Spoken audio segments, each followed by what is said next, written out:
views and opinions expressed in this program are those of the participants and do not necessarily reflect the views of BronxNet or the program underwriters. Hey everybody, I'm the Dr. Bob Lee. Welcome to Open BXRX, another fantastic show in store for you.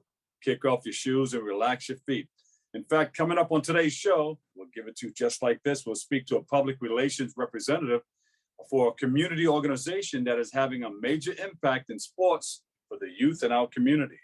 Then we'll hear from a local law enforcement about a softball game that bridges the generational gap and highlight a baseball legend. Stand by for that. After that, we'll speak to an award-winning volunteer and nonprofit professional about ways people can cope with grief. And then Bobby C steps into the room, kaboom. He has the latest in the world of sports. And then finally, we'll hear from the president of a foundation about how her organization is working to eliminate violence in our community. All of this and more headed your way because we are now wide open. But wait, we'll give it to you just the way you like it. Coming up on Open.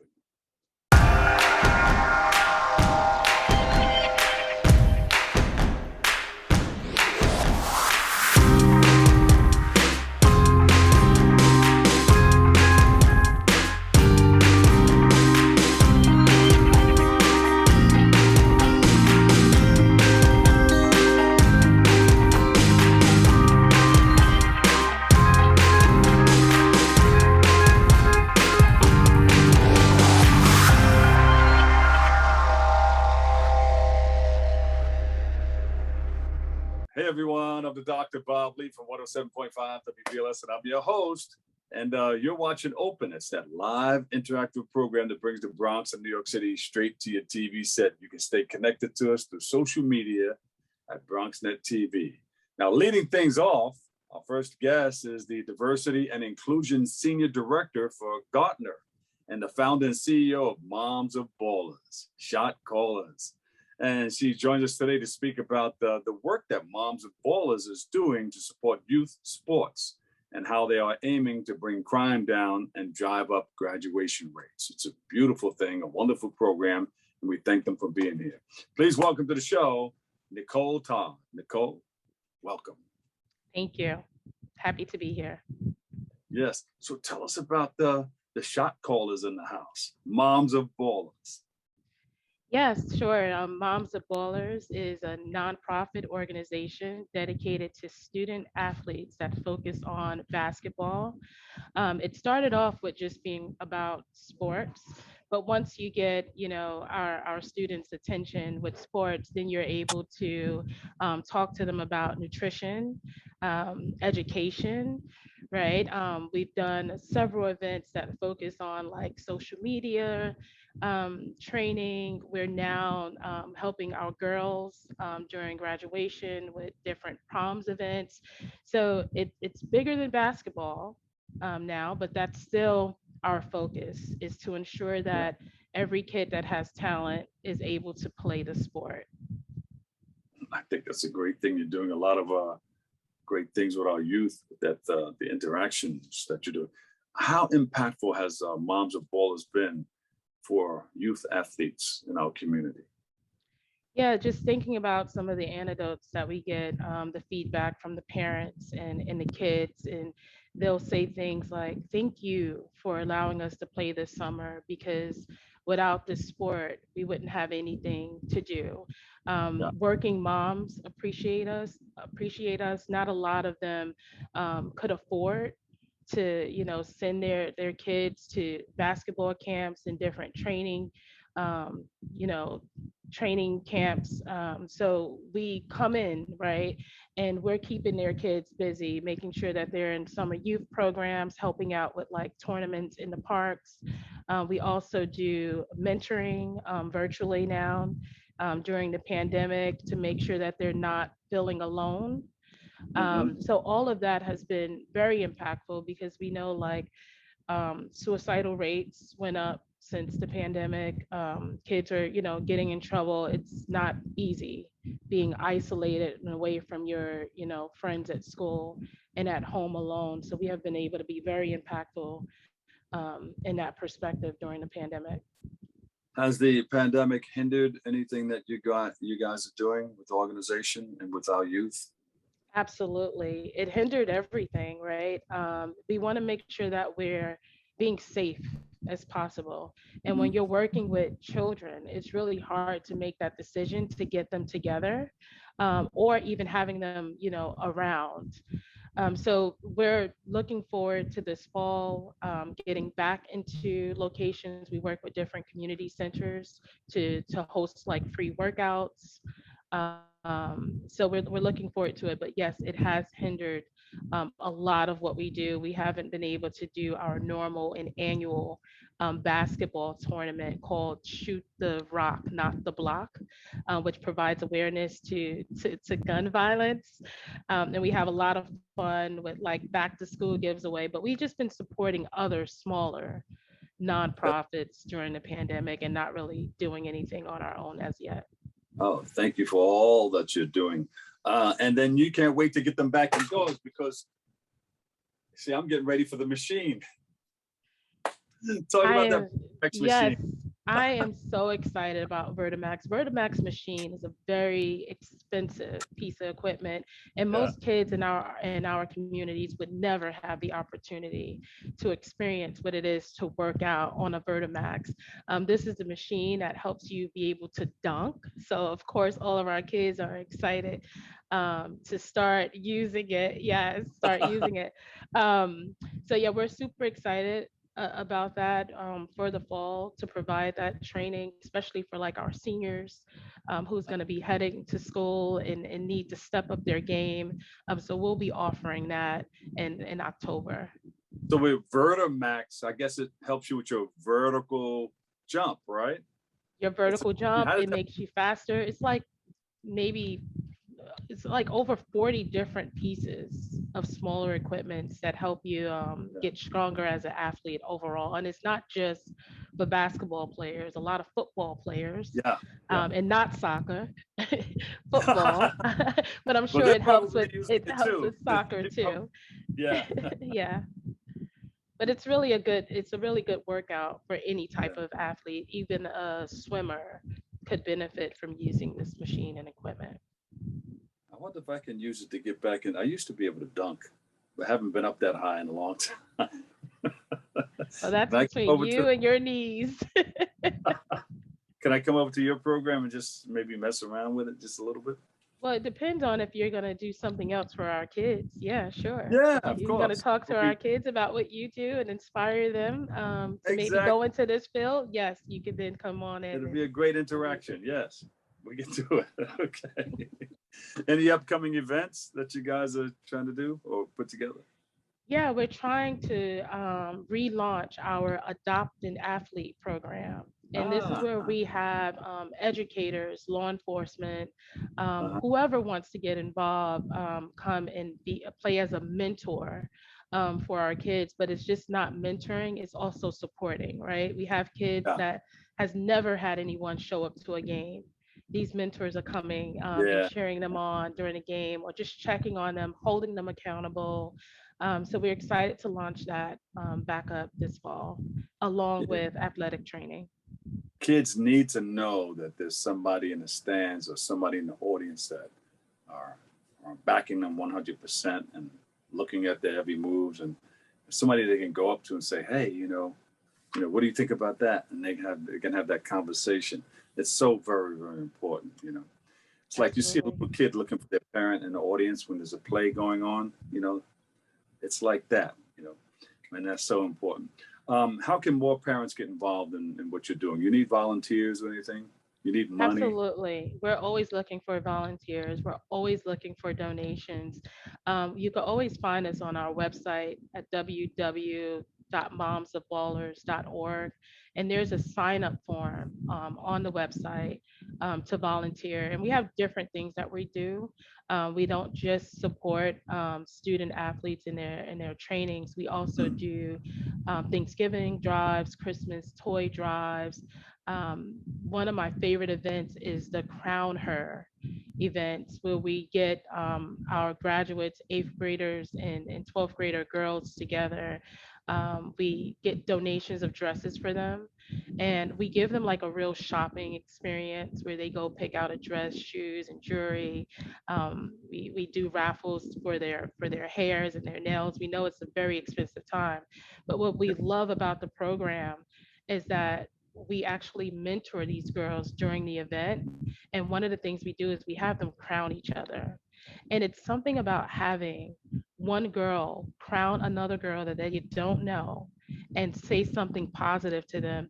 And what we learned is that you get more out of doing the crowning than receiving the crowning. And I think it's because that's just something, you know, our typical teenagers don't do. They don't Yeah. talk to girls that they don't know. They don't compliment or support girls that they don't know. So for them to have that feeling, it drives so much emotion. And I think that's the program Yeah. that I missed the most since the pandemic.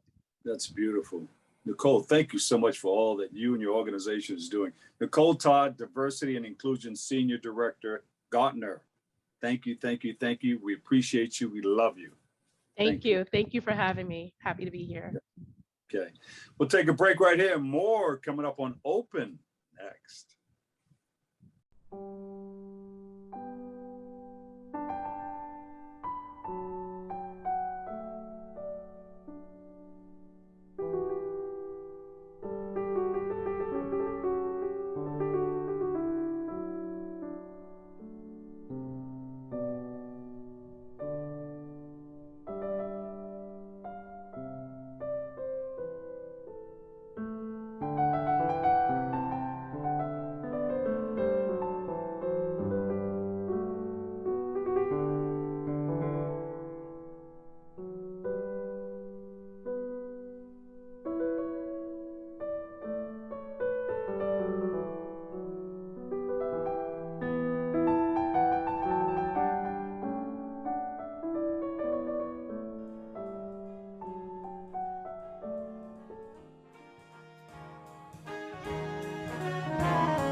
Welcome back. I'm the Dr. Bob Lee for 107.5 WBLS in Bronxnet. And our next guest is the commanding officer of the NYPD Sports Unit. And he's here today to speak about his team's upcoming softball game against City Divas. Watch out, those games are exciting. And the appearance of a New York Yankees legend at the game. Woo! Here we go. Please welcome to the show, Lieutenant Manny Kwo. Yes, yes. Thank you for having me, Dr. Lee. Yes. I mean, I heard that you were very much involved in sports and you've been involved since you were 5. Well, I mean, as it relates to within the department, it's been about 4 years now. The sports unit, the department is really big on ensuring that our members take care of their mental and physical health. And one of the ways they do that is through sports. So the department has a really big push on encouraging the members to participate in activities. And, the softball team, the women's softball team just started, and that has been one of our most exciting teams to date. And it's just so great to have another women's team under the fold. Yeah. And I heard that you're running about 45 teams. Is that right? Well, actually 35. 35. Yes, 35. I mean, we just actually had tryouts for our men's softball team because we haven't had one for about 20 years now. But yeah, I mean, we range everything from, men's volleyball to dragon boating, which, it's one of those sports that not a lot of people know about. But, if you present a good proposal to the Deputy Commissioner Ganley about why it is you want to do the sport you want to do and how it's going to impact the community and help keep cops fit, I mean, we're always welcoming new teams. Yeah. So tell me, just touch the game that you just spoke about. You said dragon. Yes, no, the sport, dragon boating. Yes, it's kind of like boating. crew. So it's basically, you have someone with a drum at the end of a boat, and then you have between 8 and it goes up in number, and essentially they're drumming to a beat. And you have cadence. Someone's calling a cadence, and you're racing on the water. Locally here in New York. Got it. Yeah. So locally here in New York, they do it out in Queens, Flushing Park. So it's a really great way to stay in shape. Really, get some really diesel traps. I mean, it's a really nice, workout. Yeah, because that's all you're doing. It's just rowing. So it's really good cardio. And but we're really excited about it. But definitely the women's softball team has been just something so great that we've been missing for this whole time. So wait a minute, you're playing against the Divas. Yes, the rematch. That was like game 1. Yes, that was very exciting, and I believe it's going to be adults and the kids. So this should be very, very exciting. We're really looking forward to it next week. Is a rematch? Who won the last one? They did. Okay, to be fair, that was our first competitive game. To be fair, so we've had a little bit more practice since then, and the ladies are really coming together as a team. Yeah. So I think we're going to put on a much better showing than it was literally our first game as the NYPD women's softball team. So I think next week will be much better. It reminds me of the game that we played, but this was a basketball game against Queen Latifah and her crew, and they had this ring on there. She came down and dunked on the whole team. Boom! And the bleachers were on the floor. Oh, did you see that? I mean, well, what are you going to do? I mean, you kind of have to take that one, right? It's like, she did that, So that should be exciting. All right. And then you have a Yankees legend. Are you allowed to tell who that is, or? I mean, I defer to you. I'd rather you probably do a much better introduction than I could ever do. Yeah. I mean, he's going to be just coming down, overseeing everything, or? Yeah, I mean, I would love to get him out there, and if it's a close game, maybe he wants to suit up and close the match for us. Just just a thought. I don't know who I could talk to about that, but we'll sign him up as a cadet, and maybe he can be our closer for the day if the game's really, really close. Between us and the Divas, but we'll see. Don't tell me that you're going to disguise him and use him as no. I mean, it's just but we're always looking for anyone if he wants to be a part of it. I mean, who am I to say no? So, you can join us on the field. Manny, are you playing? I'm not great. I'm not. I'm more of a soccer guy myself. Football. So yeah. Well, yeah, football, but football. Yes, I'm more of a football guy. I will travel to watch football all over the world, actually. So, that's more my sport. But I do have marvel at the ability of people to hit a ball that's moving so fast with this bat that just doesn't seem possible to me sometimes. Are you allowed to announce the Yankees guest? Are you allowed to mention his name? Well, I mean, if you want me to, I would love to. Sure. Who is this fantastic pitcher? I would say no matter what baseball team you play for, he is known as the greatest closer of all time. The greatest closer of all time. Still has the all-time great, all-time saves in Major League Baseball, Mariano Rivera. There you go. that's incredibly exciting for us, and we're really looking forward to it. Any game plans for that game? But be careful. The other team is listening. The Divas are listening and watching. No. I mean, I think we're working up a couple of when I spoke to the team, we're working up a couple of special things just for this game, because I mean, there's going to be so many esteemed people in attendance, and so we're going to have to bring our best team forward. And but at the end of the day, I think it's just being able to be with these I hesitate to call them kids, with these young adults, I should say. Yeah. It's just really, that's really what it's all about, just coming together as a department and the community, I think, is really what we're looking forward to the most. You want to shout some of the ones that are in a lineup? I have to start with Sergeant Anna Serrano, who came to me a couple of months ago. I mean, she, from the 8-3, she had this vision for a team by women, for women, playing softball all over this city. And actually next year we have the World Police and Fire Games in the Netherlands, and the goal is to get the team out there and have them compete, because I mean, listen, we're from New York. I mean, you don't just show up to the Netherlands and don't go to win. So, I mean, part of the goal here is not just to go, but also to win.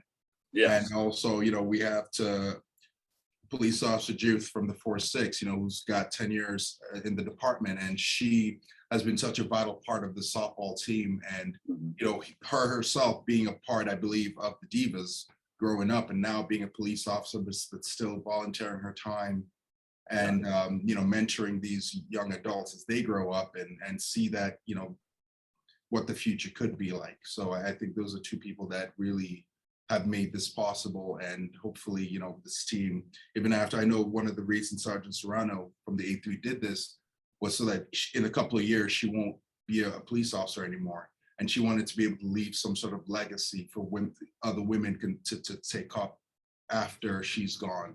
And I really think she's building something special here. All right, Sauce. Yeah. Thank you. Yeah. All right, there you go. The City Divas playing the NYPD. We will see who will win. But I think it's going to be a win-win for the whole crew, for everybody, sure. Even the community. Absolutely. We appreciate it. There'll be dunk tanks there. So, I mean, if you want to dunk a couple of, maybe we can get the chief of department, Chief Harrison, to get in one of these dunk tanks and we can dunk him. But, hopefully he doesn't transfer me for saying that. Hey, thank you so much, Lieutenant Manny Kwo. We appreciate you, the whole team, NYPD, bravo. The Divas, good luck to the NYPD and the Divas. Absolutely. All right. Oh, before we go, give me a website where we can go for more information. You can go to the NYPD Sports on Instagram, Twitter, to follow up on all the events coming up, and also on the Finest Women's Softball. Their Instagram escapes me, but I can link it to the NYPD Sports Instagram. So you should be able to see all our events coming up, and especially the game on the 1st of September, NYPD Sports on Instagram. There you go. All right. Thank you. Lieutenant Manny Kwo, NYPD, playing the Divas, the City Divas. Thank you. We appreciate you guys, and good luck. Thank you so much for having me. All right. We'll take a break. We've got more open on the way. Don't move a muscle. It's coming up next.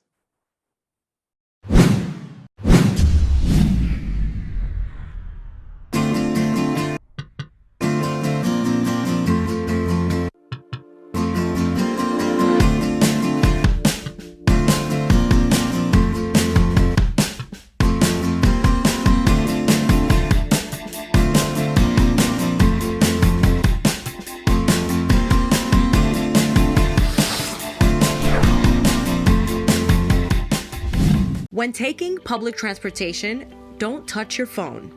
Carry hand sanitizer and use it immediately upon leaving the bus or train. Avoid touching your face.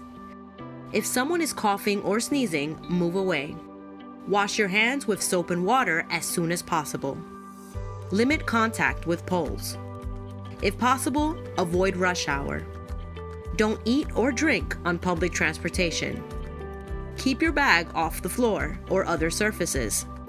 Avoid directly touching turnstiles. Stay up to date with the latest from your local health department and CDC.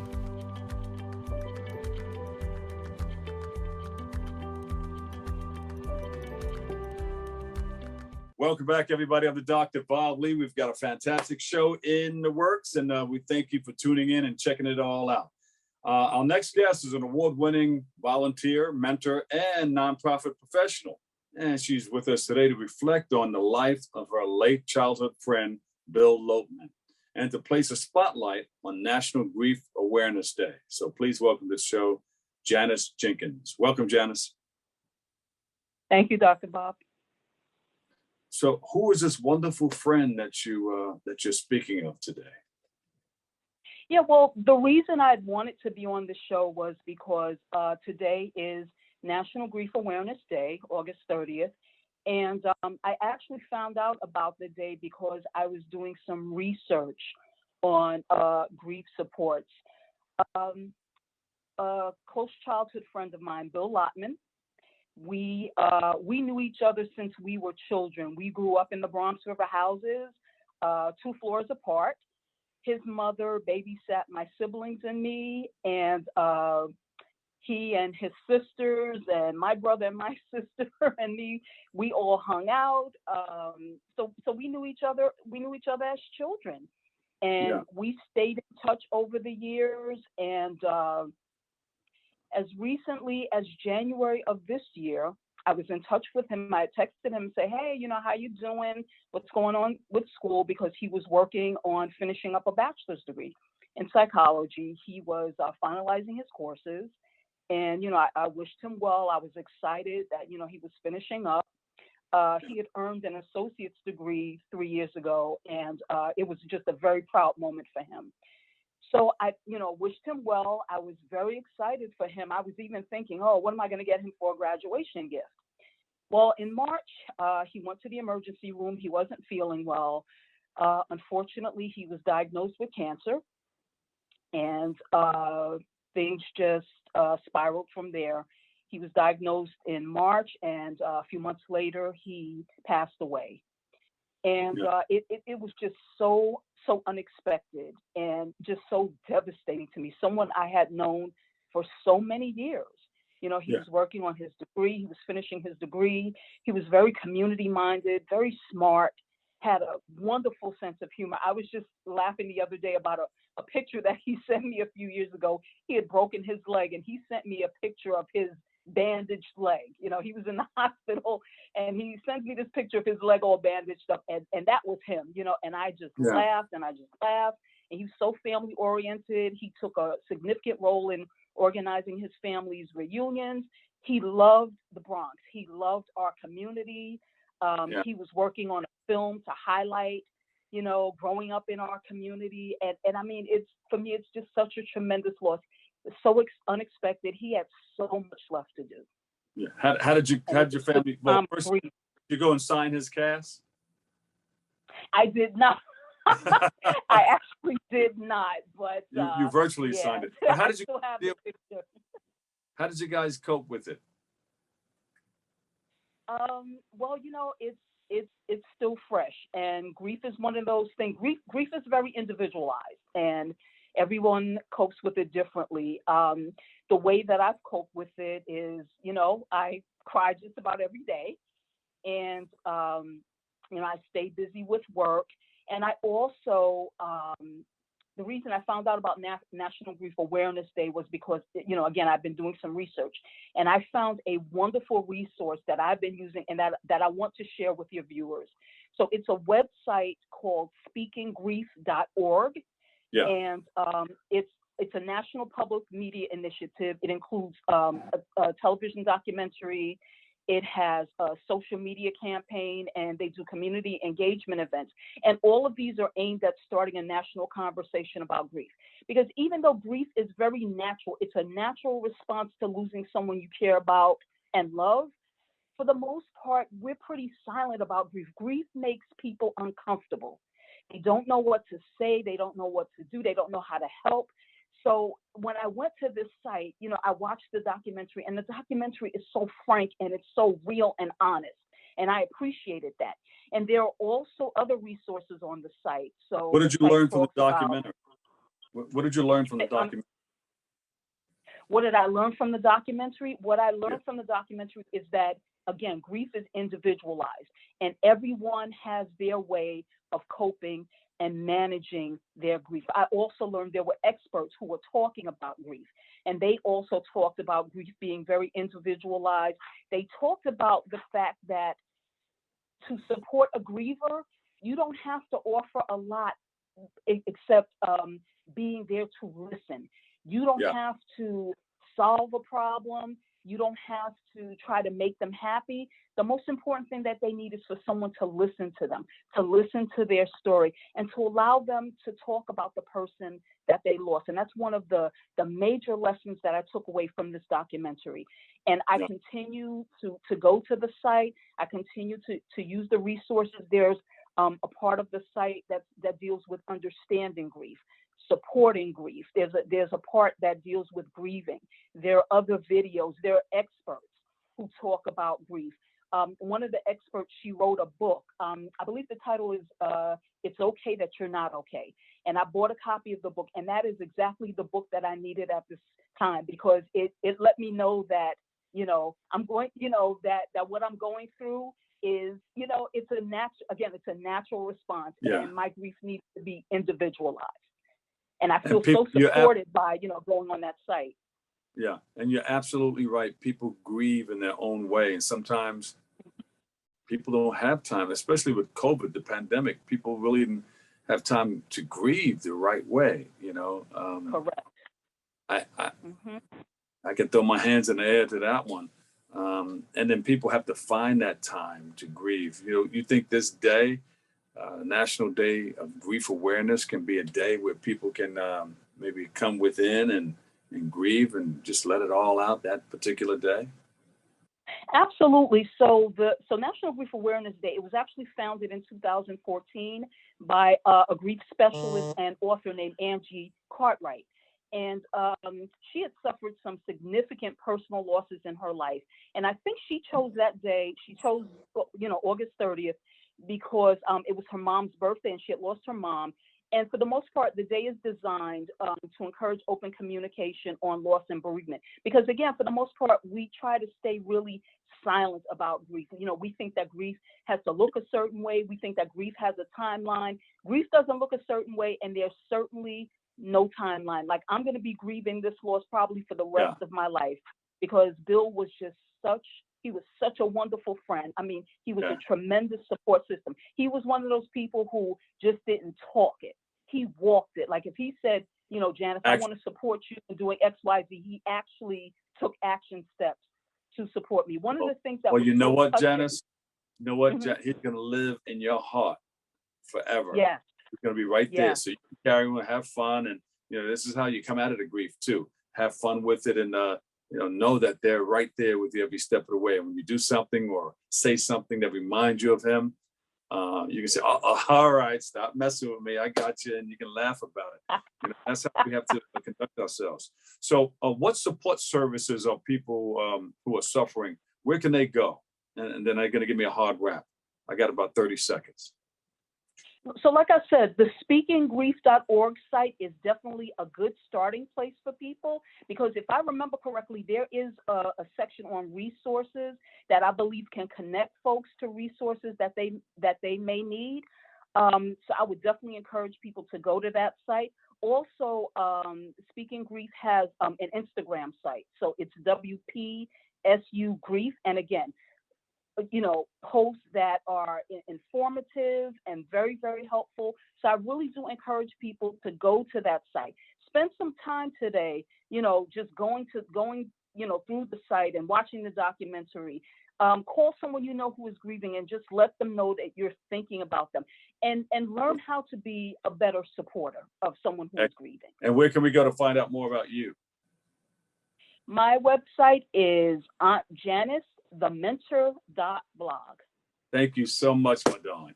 Janice Jenkins, mentor, volunteer, and nonprofit professional. Janice, thank you. We appreciate you. And if you're into sports, the opportunity. I want you to stay tuned, kick off your shoes and relax your feet, because Bobby C is in the room. He steps into the room with the latest in the world of sports next. We built a media network for you. BronxNet TV. Come learn in your new state-of-the-art studios at Lehman College. At Mercy College. And coming soon to the South Bronx in the Hub. Inspire with your stories, culture, history. Your Bronx on BronxNet. Engage with us. Connect with us at your channels and at BronxNet.tv. Learn, engage, inspire. BronxNet TV. From the Bronx to the world. BronxNet.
Last time out, we spoke with legendary broadcaster Bill Daughtry. Here's part 2 of our interview. The Yanks have had a resurgence since the trade deadline, Bill. You know, the 2 Italian stallions all of a sudden, Rizzo and Gallo. Thoughts on the Bombers?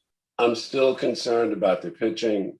Their defense is not that great. I mean, Judge is solid.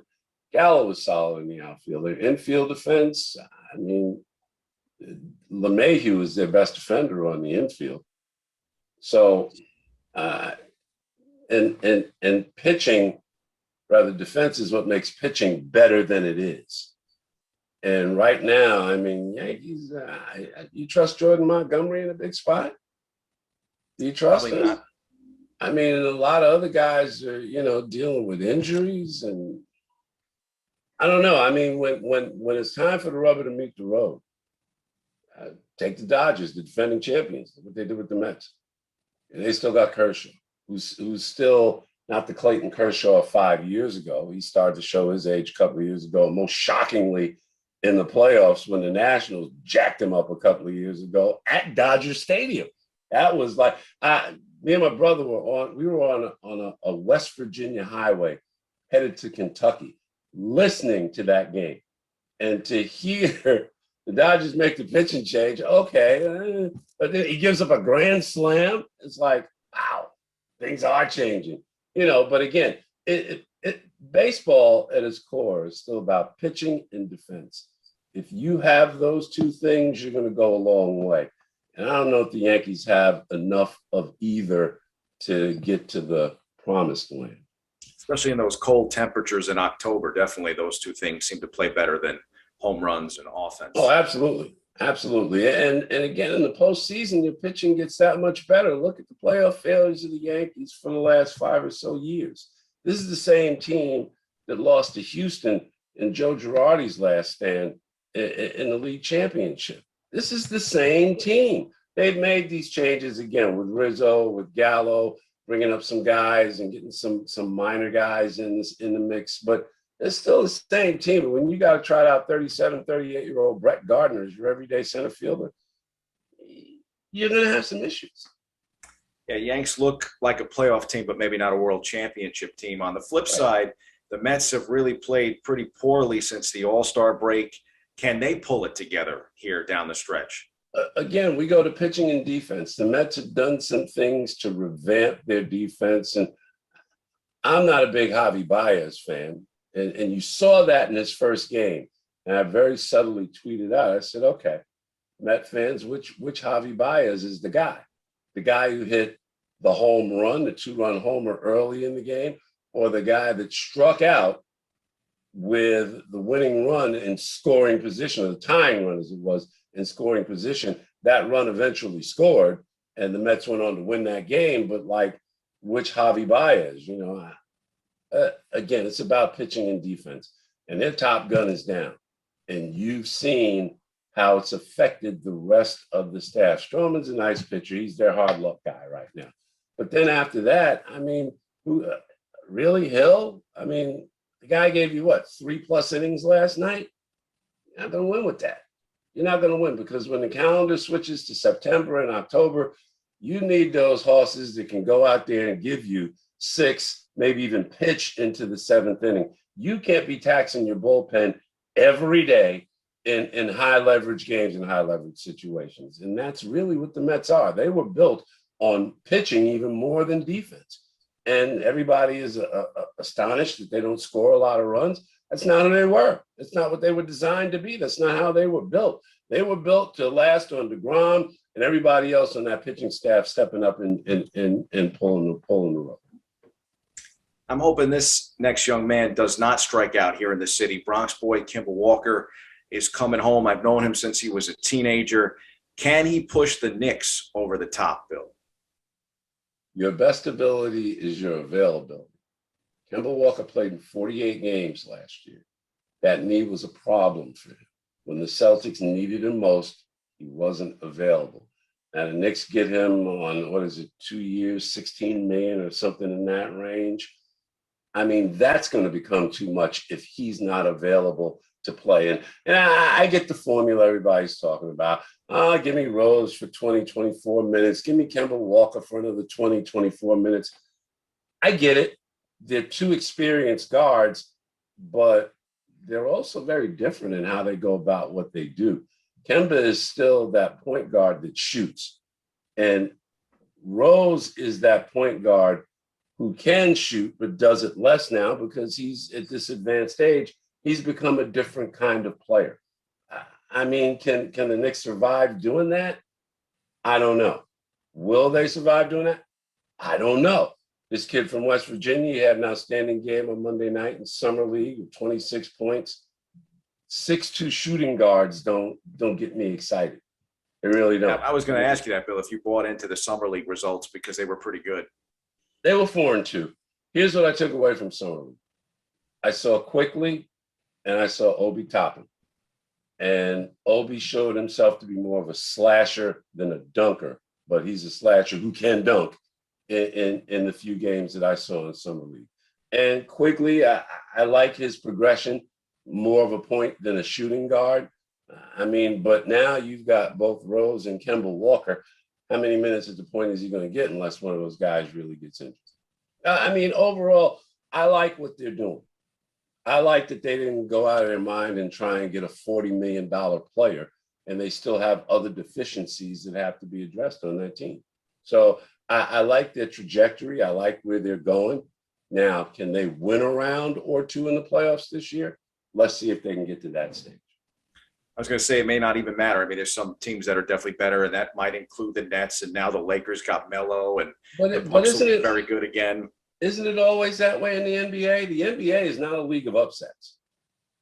You can count NBA upsets on one hand where one team that was supposed to win didn't win. Most of the time, the NBA is chalk. Last year was a different kind of year for a lot of reasons. You had the short turnaround. The champions got old. They had injuries at the key time. And so you had a bunch of teams that were on the precipice rise up and make the most of the situation. There was some that disappointed, like Philadelphia. Really? I mean, your second highest paid player, he disappeared in the fourth quarter of every game in the postseason, basically. How are you supposed to win like that? And they're bringing him back because he has zero trading value. They gave Embiid a big contract, as they should. Embiid, and like we were talking about with Kimball Walker, your best ability is your availability. Well, this year, Joel Embiid was available, and he had an MVP type year. He made the difference. A lot of people want to say it was he instead of Jokic that was the real MVP of the NBA. Bill, before we let you go, I mean, it doesn't look like I'm going to be able to lure you out of retirement. So you worked in so many notable places: ESPN New York, WFAN, WCBS, WMCA, WABC, National Black Network, MSG TV. You know, you've done everything. I mentioned it before: music, news, sports. How would you like the fans at home to remember you? Whatever way they would like to remember me. I mean, you know, I had my moments. I had high points. I had low points. I had embarrassing moments, which we won't go into here. but we had a lot of good times. We had a lot of good moments, and we were able to share space with some really great people, and hopefully they have a good memory along the way, and that's how they'll remember. Great stuff, Bill. Always great to see you. And I'm Thank still you, going to work on trying to get you back on the air because I miss listening to you. Got to bring a big bag of money for that to happen. I'll work on it. Thanks again for the time. Thanks, guys.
Welcome back, everybody. I'm the Dr. Bob Lee for 107.5 WBLS, and you're watching Open.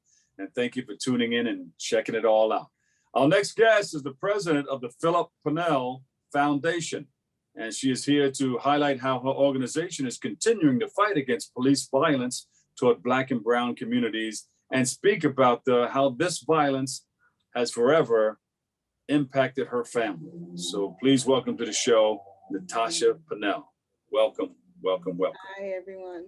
Thank you for having me. Natacha, you're the president of the Phillip Pannell Foundation. Talk about it. What is it? What's it all about? And how did you start it?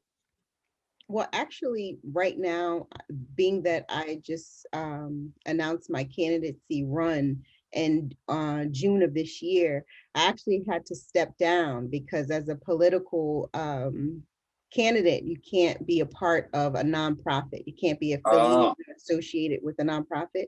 So I currently stepped down this year, and my mom is now the president of the Phillip Pannell Foundation. I am the former president of the Phillip Pannell Foundation. All right, but you guys still have it going. You know, your heart is right there.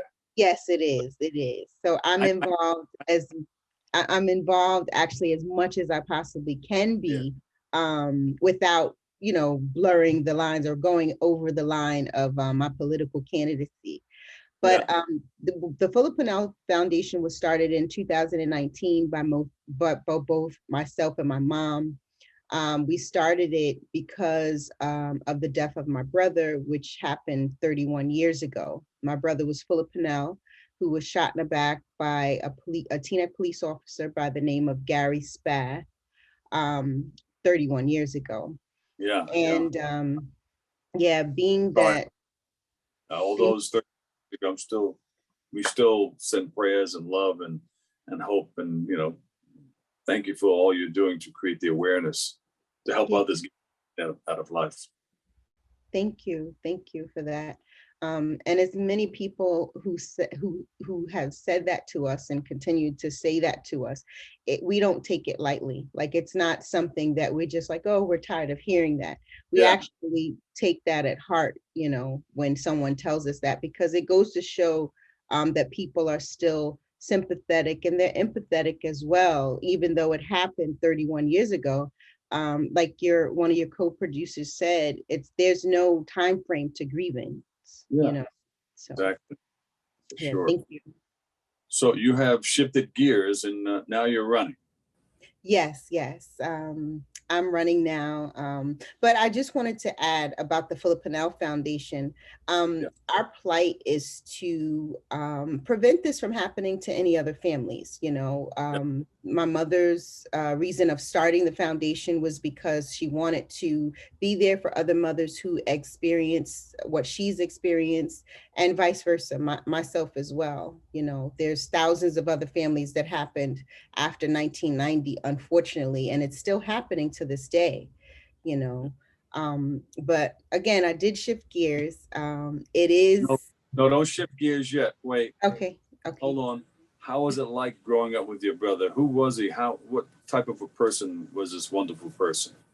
Yeah, my brother, wow, he was such a cool brother. He basically taught me a lot of things at a younger age, from the time I can remember, 5 or 6 years old. His nickname was Clint. So Clint would teach me how to like fold my clothes the right way, or he would teach me like, the little things that a brother would probably overlook. He paid close attention to fine detail. He also was very funny. He was a jokester. He loved to laugh. He loved to make other people laugh. So those are the things that I remember about What's him. one of the things that he did that made you laugh, that maybe got on your nerve too as a little, a youngster? He would be more so, I could tell you some things that I annoyed him with, like, because he's an older brother, I always wanted to like be around him and his friends. So I was like that little pesky bug that would not go away. So I would like annoy them by making up a nickname for all of his friends. And then I would tease them every time they came to my house and things like that. So I can remember those times, and he would just be like, get out of here, Tosh, like, just alone, that sort of thing. And I bet you, Natacha, every time you fold your clothes, you think about your brother. Yes, I do. There are times I do. And it's just, I fold my t-shirts a certain way, the same way he taught me how to fold them. I'm still folding them that way. Yeah. And you still go on to help other people. You have created something, people coming home from jail. You have created the prison reentry program. Talk about that. Well, that was back in, that was a few years ago when I used to be a mental health caseworker. I worked in the jail with the criminally insane, and I prevented rehospitalization as well. So those persons who were in jail at the time, they were going to be transitioned back into the community. So I basically wanted to start a program that would allow them to have like a smooth transition, and to prevent the recidivism and them returning back to jail. So a part of the care program, it would be like a wraparound service, if you will. It would be like, making sure that they had housing, making sure that they had medical benefits, whether it be Medicaid, Medicare, and actually guiding them through the process of how to fill out the application and reapplying for things, because it could be a bit much, Yeah. Now, I want to get into, since Mom is taking over the foundation, right? How do we support the foundation. Then after that, I want to talk about I see your shirt there, Vote Natacha Pannell. Yes, yes. Running.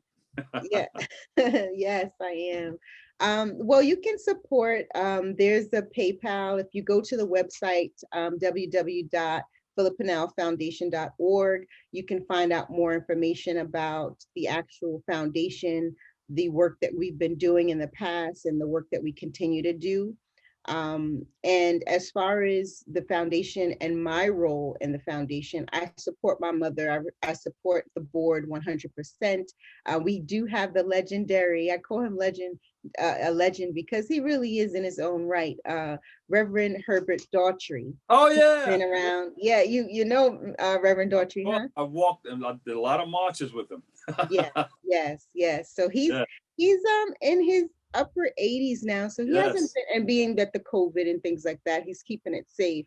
But both he and his wife are doing well, and he's still instrumental in the social justice field itself. You know, virtual hug out to the family. Yes, virtual hug to Reverend Daughtry, his wife, and his daughter Leah, and hey Leah. So my role has switched to a political role, and I'm currently running for the New Jersey Assemblywoman for the 37th district. And and the 37th district consists of 13 towns within Bergen County. So that's I'm wonderful. excited about that. Yeah. All right.